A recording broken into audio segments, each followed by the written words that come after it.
Hello and welcome. वर्तमान हम आलोचना करबा द हिंदू रे प्रकाशित गोटे आर्टिकल विषय द वे फॉरवर्ड कच्चाथीव आइलैंड। हम बेसिकली इतरे आलोचना करबा जे कच्चाथीव आइलैंड कोन आको नेकरी काहा का भितर त डिस्प्यूट चलिछि एवं पार्क स्ट्रेट रीजन रे डिस्प्यूट रो कारण कोन जहा कारण सब न्यूज रहउछि सेही गुडा मुख्य कारण ना भितिरे किसी आ किछि कारण अछि जोटा कि आमे मेन स्ट्रीम मीडिया रे एटलीस्ट देखुने। ठीक अछि, डिटेल आलोचना करबा। त प्रथमे आमर नेबरहुड फास्ट पॉलिसी आम गवर्नमेंट प्रैक्टिस करूथिला। ठीक अच्छे, एबे भी करुछि। आमे कुआगला जे आमर इमीडिएट नेबर रे जो माने अछन जो देश माने अछन भूटान हो, नेपाल हो, बांग्लादेश हो, श्रीलंका हो, तांका कथा आमे आगे बुझिबु। ठीक अच्छे, तांका कथा बुझि सारा परे जे के आमे बाहर को देखिबु। किंतु जहाँ हवा कथा से होनी, नेपाल साथी आम भल संपर्क एतटा नहीं, बांग्लादेश साथी संपर्क खराब, श्रीलंका साथी टेंशन रोचे, पाकिस्तान साथी तो परमानेंट आमर दुश्मनी। ठीक अच्छे, तो एमती बहुत प्रकार प्रोब्लेम रोचे। तो राइटर जी निर्मला देवी सी होती श्रीलंकार सुप्रीम कोर्ट जन आटर्नी, से पर्सपेक्टिव लिखिं बहुत जिनस भितर अच्छे आर्टिकल जोटा कि आम असहमत हो पार, किंतु आदि बहुत भैल्युएबल डाटा भी रही। आम से दिग दृष्टि रखा आमर यहाँ विशेषकर एनवायरनमेंट दृष्टि आसो, जिओ पॉलिटिक्स दृष्टि आसो, ये दुईटा पेपर पर यहाँ हेल्पफुल हम। ठीक अच्छे, छाड़ा कमन जीएस बा करेन्ट अफेयर्स भी एक्सक्यूज मी यहाँ जरूरी। ठीक अच्छे, तो आगे बढ़ा। प्राइम मिनिस्टर मोदी जिते कोलंबो विजिट कले एप्रिल 2025 उभय गवर्नमेंट एग्री कले जे आमे जो परस्पर देशर आमे जो इंडिया वाला श्रीलंकार किसी फिशरमैन को बंदी कर रखिंट, श्रीलंका वाला फ्रिक्वेंटली इंडिया विशेषकर तमिलनाडु फिशरमैन मान को बंदी कर रखिंट। तो जिते बंदी मान सहित डील कर बेल छाड़ी देवाई जहाँ भी निष्पत्ति नि गोटे ह्यूमन टच रहा कथा, गोटे ह्यूमन अप्रोच रहा कथा, अर्थात मानविक दृष्टिकोण को एते कड़ाकड़ी न देखी अपराधी को आम मानविक दृष्टिकोण देखा कथा। ठीक अच्छे, जो जीवन जीविका आमर जो कंजर्वेशन एफर्ट से रोचे सब दिग विचार को लेकिन आम आलोचना करवा।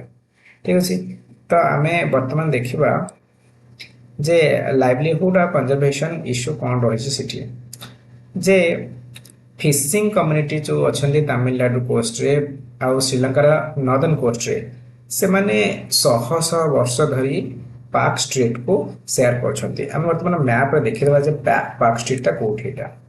ठीक अच्छे, ये हूँ आम ग्लोब, एना राति होती। तो जिते आम यहाँ जूमिंग करवा इंडिया उपरे, इंडिया सदर्न रीजन रे भारत महासागर पाखापाखि, भारत महासागर मझे गोटे द्वीप अच्छी, से द्वीप ना हूँ श्रीलंका। तो श्रीलंका आम गोटे नेबर आ श्रीलंका आम सर लैंड बाउंड्री शेयर करनी, किंतु श्रीलंका सहित इंडिया मारिटाइम गैप बहुत कम। ठीक अच्छे, इंडिया एटा धनुषकोडी रीजन, तापर एटा हूँ रामेश्वरम रीजन। आउ थे मुझे एक्जाक्ट लोकेशन देखे दूसरी इंडिया कौटी आ श्रीलंका कौटी। आरी भितर आम ये जो छोटिया द्वीपटा देखुचे एक्जाक्टली ये द्वीपटा हूँ आमर कच्चाथीव द्वीप। ये कच्चाथीव वर्तमान मेन प्रोब्लेम इंडिया रो जो पॉलिटिकल डिस्कोर्स अच्छी सिटी, कारण याकू इंदिरा गांधी समय रे दिया से दे श्रीलंका को। से श्रीलंकार पीएम थे श्रीमाबू बंदिरा नायके, सी भी जड़े स्ट्रंग वोमेन लीडर थे। तो लोक आज आज कांग्रेस जो राइवल माने से माने क्वेश्चन उठाउछंती जे इंदिरा गांधी गोटे प्रकार कच्चाथीव आइलैंड को गिफ्ट कर देथिले श्रीलंका को। एते करे भी आज आलोचना करबा आमे डिटेल रे एक्चुअली कोन हेथिला सिचुएशनटा सिटी। ठीक अच्छे, तो ये हूँ इंडिया आ ये हूँ श्रीलंका। इंडिया श्रीलंका मझिरे आमर अच्छी पार्क स्ट्रेट। ठीक अच्छे, तो पार्क स्ट्रेट हूँ एमती गोटे जलभाग जहाँकि गोटे लैंड विशेषकर लैंड बॉर्डर द्वारा ताकू रखा जाए तीन पटे। ठीक अच्छे, मुख्य भाव में यहाँ हूँ पार्क स्ट्रेट, ये हूँ इंडिया पाकिस्तान मझे जे रहा एपटे स्थल भाग, एपटे स्थल भाग, एपटे भी पाखापाखि स्थल भाग, गोटे पटे सी महासागर सहित लगी आपको कह स्ट्रेट, यहाँ हूँ पार्क स्ट्रेट। तो पार्क स्ट्रेट रे जो मत्स्यजीवी माने दी पटरू फिशिंग करते इंडिया हो श्रीलंका हो, भितर सेंचुरी धरिकी संपर्क रही आसी। ठीक अच्छे तार जदि सेंचुरी सेंचुरी धरी संपर्क रही आसुची वर्तमान आज भी से फिशिंग ही कर इंडिया फिशरमैन आउ श्रीलंकार फिशरमैन आक भितर प्रोब्लेम सूत्रपात है कहीं समुद्र माछ सरीगला कि ना आउ किसी इश्यू अच्छी डिटेल आलोचना करवा गोटे कथा बारंबार आम डिस्कशन भितर को आसो सेटा हूँ बटम ट्रॉलिंग ठीक अच्छे बटम ट्रॉलिंग विषय मुझे देखी इमेजेस इमेजेस देखिले आम क्लीयर हवा से बटम ट्रॉलिंग टा कौन आटा प्रोब्लेमेटिक कहीं ये हूँ आम बटम ट्रॉलिंग बटम ट्रॉलिंग रे कौन करा जाए जिते बोट रू पूरा तल को जाल फोपड़ा जाए से जालटा पूरा सी फ्लोर को आसे ठीक अच्छे सी फ्लोर को आसिक जो से जालटा को घोषला जाए ट्रॉलिंग कहते घोषला जाए से छोट रू बड़ सबुजा माछ जाल पशिबे किंतु सबुठ आदे खतरनाक जिनसटी है जो प्रबाल अच्छी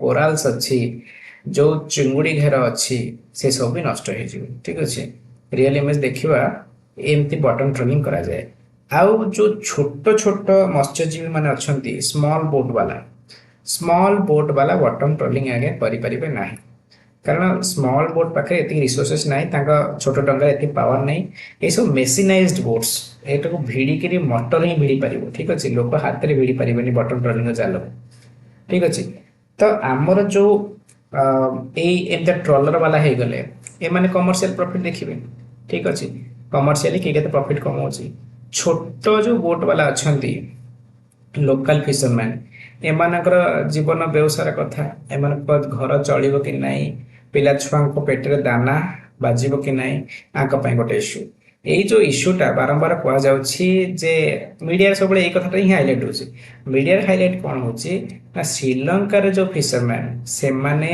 एक्चुअली पुअर से माने बटम ट्रॉलिंग कर पाखे डंगा छोट से माने बहुत गरीब होकर अच्छा फिशिंग होनी बड़ बड़ इंडियन तमिल ट्रॉलर वाला कौन कर से माने बटम ट्रॉलिंग कर बटम ट्रॉलिंग कर गुड़ाए माछ उत्पादन कर तलर जो कोराल अच्छी जो चुंगुड़ी बसा अच्छी सब भांगी जाऊँच बटम ट्रॉलिंग रे जहाँफल माछ जो मत्स्य संपद अच्छी से धीरे धीरे कमी आसला तो जो निरीह आदिवासी लोक अच्छा निरीह लोकल पॉपुलेशन जो फिशरमैन पॉपुलेशन अच्छी से जीवन जीविका पूरा दुर्विषह हो सारा ठीक अच्छे यहाँ हूँ अनेक दृष्टि ठीक किंतु आहरी ठीक होचे आ गोटे कथा जे पुअर फिशरमैन जो माने ट्रॉलिंग करि पर नाहंती से माने उभय पाकिस्तान हमर श्रीलंका रे भी अछंती आ इंडिया रे भी अछंती ये उभय पटर छोट छोट फिशरमैन मान को हाम्पर करछि के बटम ट्रॉलिंग ठीक अच्छे एमती जो बटम ट्रॉलिंग हुए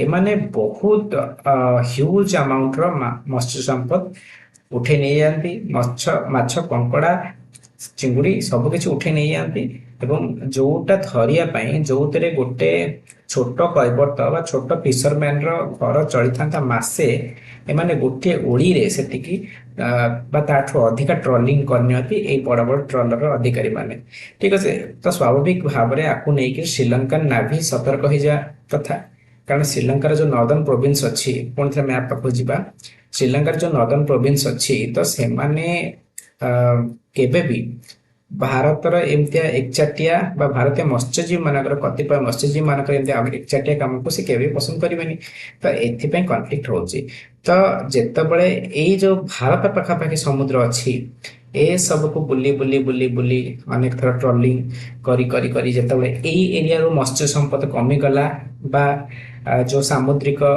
रिसोर्सेस कमी गला सेतबळे बाध्य हेकरी अनेक समय लुचि लुचि भारतीय फिशरमैन माने श्रीलंकार जल भाग में प्रवेश कर जाते श्रीलंकार जो जल सीमा अच्छी बस जाते श्रीलंकार जो नाभी अच्छी सी इंडियन फिशरमैन मान को अरेस्ट कर दिए अरेस्ट करके छाड़े टणा उटरा चले बेले बेले श्रीलंकार फिशरमैन भी इंडियन वाटर भीतर पलांती ठीक अच्छे तो बहुत लोग कहते जे ये जो इंडिया श्रीलंका मझामझी ये मझामझी गोटे द्वीप अच्छी से द्वीपर ना हूँ कच्चा थीबू यही कच्चा थीबू द्वीपटी जदि इंडिया निज पाखे रखी था ताले हुए तो श्रीलंकार आम जलसीमा आहरी पछुक होता तो इंडियन फिशरमैन एते ସଂଖ୍ୟାରେ ହଇରାଣ ହୁଅନ୍ତିନି, କିନ୍ତୁ ଏଇଟା ହେଉଛି ସତ୍ୟର ଗୋଟିଏ ପାର୍ଶ୍ୱ ମାତ୍ର।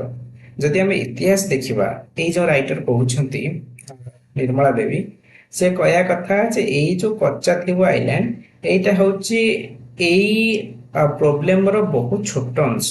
ଠିକ ଅଛି, ବଡ଼ ଅଂଶଟା ହେଉଛି ଏଇଆ, ଏତକ ଏରିଆରେ ରିସୋର୍ସେସ୍ କମ୍ ହେଉଛି ଟ୍ରଲର ଫିସିଂ ଦ୍ୱାରା। ଆକୁ କେମିତି ସର୍ଟ ଆଉଟ୍ କରାଯିବ, ଉଭୟ ପକ୍ଷର ଜୀବିକାର ଧ୍ୟାନ କିପରି ରଖାଯିବ। ଏଇଠି ଯେଉଁ କଚ୍ଚାଥିବ ଆଇଲ୍ୟାଣ୍ଡ ଅଛି, ବହୁତ ପୁରୁଣା ଆଇଲ୍ୟାଣ୍ଡ। ସେଠି ଗୋଟେ ଆମର ସେଣ୍ଟଙ୍କର ଗୋଟେ ଚର୍ଚ୍ଚ ଅଛି। ସେଠି ଗୋଟେ ବର୍ଷକୁ ଥରେ ବଡ଼ ପର୍ବ ହୁଏ, ସେତେବେଳେ ସେଣ୍ଟ ଆନ୍ଥୋନିଙ୍କ ଚର୍ଚ୍ଚକୁ ଯାଆନ୍ତି ବହୁତ ସଂଖ୍ୟାରେ ଭାରତୀୟ, ବିଶେଷ କରି ତାମିଲନାଡୁର ଯେଉଁ ଖ୍ରୀଷ୍ଟିଆନ ଧର୍ମାବଲମ୍ବୀ ମାନେ ସେଣ୍ଟ ଆନ୍ଥୋନିଙ୍କ ଚର୍ଚ୍ଚକୁ ଯାଆନ୍ତି। ଏଇଟା ବହୁତ ବଡ଼ ଆଇଲ୍ୟାଣ୍ଡ ନୁହେଁ, ଠିକ ଅଛି, ଛୋଟିଆ ଆଇଲ୍ୟାଣ୍ଡଟେ। ତାକୁ ନେଇକରି ଏତେଟା ଇମ୍ପୋର୍ଟାନ୍ସ ଦେବା ଠିକ ହଉନି। 1974ରେ ଯେତେବେଳେ ଇଣ୍ଡିଆ ଶ୍ରୀଲଙ୍କା ଟ୍ରିଟି ହେଇଥିଲା, ମାରିଟାଇମ୍ ବାଉଣ୍ଡ୍ରି ଟ୍ରିଟି, ସେତେବେଳେ ଏଇଟାକୁ ଦିଆଯାଇଥିଲା ଶ୍ରୀଲଙ୍କାକୁ। ଠିକ ଅଛି, ନର୍ମାଲି ଗୋଟେ ଗିଫ୍ଟଟାକୁ ଦେଖିବାନି ଆମେ। ରାଇଟର କହିବା କଥା, ଇଭେନ୍ ଯେତେବେଳେ ଇଣ୍ଡିଆରେ ବ୍ରିଟିଶ ରାଜ ଚାଲିଥିଲା, ସେତେବେଳେ ବି ଏଇ ଯେଉଁ କଚ୍ଚାଥିବ ଆଇଲ୍ୟାଣ୍ଡଟି, ଏଇଟା ଶ୍ରୀଲଙ୍କାର କଣ୍ଟ୍ରୋଲରେ ଥିଲା। ଠିକ ଅଛି, ହିଷ୍ଟୋରିକାଲ ଦେଖିଲେ ଶ୍ରୀଲଙ୍କାକୁ ମିଳିବାର ଥିଲା ଏଠି, ରାଇଟ୍। ତ ଆମର UN clause, United nation's law of the C, ଏଇଟା କହୁଛି, আর ଆର୍ଟିକଲ 1, 2, 3ରେ କହୁଛି ଯେ ଯେଉଁ ସେମି କ୍ଲୋଜ୍ଡ ଏରିଆ ଅଛି, ସେ ପାର୍କ ଷ୍ଟ୍ରେଟ୍ ହଉ କିମ୍ବା ଏପଟକୁ ମାନ୍ନାରର ବେ ହଉ, ଏଠି ଜଏଣ୍ଟ ରିସୋର୍ସ ମ୍ୟାନେଜମେଣ୍ଟ ହେବା ଦରକାର। ଉଭୟ ପକ୍ଷ ନିଜ ନିଜ ଭିତରେ ବସିକି ମିଳାମିଶା କରିକି ଗୋଟେ ନିଷ୍ପତ୍ତି କରାଯିବା ଦରକାର। ଠିକ ଅଛି, ଇଣ୍ଡିଆର ଏଇଠୁ ଯେଉଁ ସି ଆରମ୍ଭ ହେଉଛି, ଆମର 200 ନଟିକାଲ ମାଇଲ ଯାଏ ଏକ୍ସକ୍ଲୁସିଭ ଇକୋନୋମିକ ଜୋନ୍। ଏଇ ଯାଏ ଗୋଟେ ଦେଶ ନିଜର ପେଟ୍ରୋଲିୟମ ଖୋଜୁ କି ମ୍ୟାଙ୍ଗାନିଜ ମଡ୍ୟୁଲ୍ସ ଖୋଜୁ, ଏଇ ଯା ଖୋଜିପାରିବ, ଆଉ ଆଗକୁ ଖୋଜିବାର ପରମିଶନ ନାହିଁ। ଠିକ ଅଛି, ତ ଇଣ୍ଡିଆ ଆକୁ ବି ଏକ୍ସପ୍ଲୋର କରୁଛି। ଶ୍ରୀଲଙ୍କାର ତ ପଇସା ନାହିଁ, ଟେକ୍ନୋଲୋଜି ନାହିଁ, ସେ ଏଇଟା ଏକ୍ସପ୍ଲୋର କରିପାରୁ ନାହିଁ। ଠିକ ଅଛି, ତ ଏମିତି ଗୋଟେ ଇସ୍ୟୁ ରହିଛି ଇଣ୍ଡିଆ ଆଉ ଶ୍ରୀଲଙ୍କା ଭିତରେ। ରାଇଟର କହିବା କଥା, ଏଇ ଇସ୍ୟୁଟି କଚ୍ଚାଥିବକୁ ନେଇକରି ବହୁତ ହାଇଲାଇଟ୍ ହେଉଛି ମିଡ଼ିଆରେ, କିନ୍ତୁ ଏଇଟା ଜୀବନ ଜୀବିକାର ପ୍ରଶ୍ନ। ଠିକ ଅଛି, ଇନ୍ଦିରା ଗାନ୍ଧୀ ଯେଉଁ ଗିଫ୍ଟ ଦେଇଦେଲେ କୁହାଯାଉଛି, ସେଇଟା ବି ଅନେକାଂଶରେ ଠିକ ନୁହେଁ। ହିଷ୍ଟୋରିକାଲି କଚ୍ଚାଥିବ ଆଇଲ୍ୟାଣ୍ଡଟି ଶ୍ରୀଲଙ୍କା କଣ୍ଟ୍ରୋଲରେ ଥିଲା, ଆଜି ବି ଅଛି। ଆଉ ଉଭୟ ପକ୍ଷ ବଟମ ଟ୍ରଲିଂର ଅଲ୍ଟରନେଟ୍ କ'ଣ ବାହାରି ପାରିବ, ସ୍ଥାନୀୟ ଅଞ୍ଚଳରେ କୋରାଲ ରିଫ୍ର କେମିତି ପ୍ରୋଟେକ୍ସନ ହେଇପାରିବ, ଏବଂ କିପରି ଭାବେ ଲୋକ ବଟମ ଟ୍ରଲିଂର ଅଲ୍ଟରନେଟିଭ ଜୀବିକା ଅର୍ଜନର ଉପାୟ ବାହାର କରିପାରିବେ, ସେ ଦିଗରେ ଗଭର୍ଣ୍ଣମେଣ୍ଟମାନଙ୍କୁ ଦୃଷ୍ଟି ଦେବାକୁ କୁହାଯାଉଛି। ଛୋଟ ଫିସରମ୍ୟାନ ମାନଙ୍କର କିପରି ଭାବେ ଘର ଚଳିବ, ସେ ଦିଗରେ ସରକାରଙ୍କୁ ଦୃଷ୍ଟି ଦେବାକୁ କୁହାଯାଉଛି। ବିଶେଷ କରି ଯଦି ଗୋଟେ ଛୋଟ ମୋଟ ଲାଲଚ ପାଇଁ ବା ମାଛ କେହି କିଲେ ଅଧିକ ଧରିଦେବା ପାଇଁ, କି ଯଦି ଅଜାଣତରେ ବି ହଉ, ଯଦି ବର୍ଡର କ୍ରସ୍ କରିଦେଉଛି ୱାଟର ବଡି ଉପରେ, ତାହେଲେ ତାକୁ ବର୍ଷ 8 ବର୍ଷ, 10 ବର୍ଷ, 30 ବର୍ଷ ଏମିତି ଜେଲରେ ପୁରି ରଖିବାର କୌଣସି ଯୌক্তিକତା ନାହିଁ। ଉଭୟ ଦେଶ ନିଜ ନିଜ ଭିତରେ କଥାବାର୍ତ୍ତା ହୁଅନ୍ତୁ ଏବଂ ଆର ସମାଧାନ ବାହାର କରନ୍ତୁ। ଠିକ ଅଛି, ଇଏ ଥିଲା ପାର୍କ ଷ୍ଟ୍ରେଟ୍ ବିଷୟରେ ଆମର, ଆଉ କଚ୍ଚାଥିବ ଆଇଲ୍ୟାଣ୍ଡ ବିଷୟରେ ଆମର ଡିଟେଲ ଆଲୋଚନା। ଆଶା କରୁଛି ଭିଡ଼ିଓଟି ଆପଣଙ୍କୁ ଭଲ ଲାଗିଥିବ। ବର୍ତ୍ତମାନ ପାଇଁ ଏତିକି, ଧନ୍ୟବାଦ।